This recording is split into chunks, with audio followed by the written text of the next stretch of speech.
Mainit-init na chismis. Dari Pangilinan, hindi mabitawan si Bel Mariano. Hindi pa rin daw tuluyang mabubuwag ang tambalang Don Bell. Ito ang tahasang naging prediksyon ng isang kilalang psychic.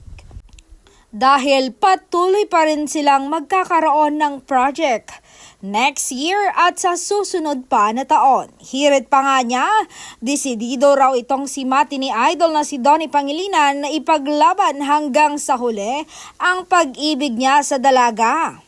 Na kahit darating ang araw na tuluyang mabuwag, ang kanilang tambalang Don Bell, mananatili pa rin sila sa tunay na buhay ang kanilang partnership.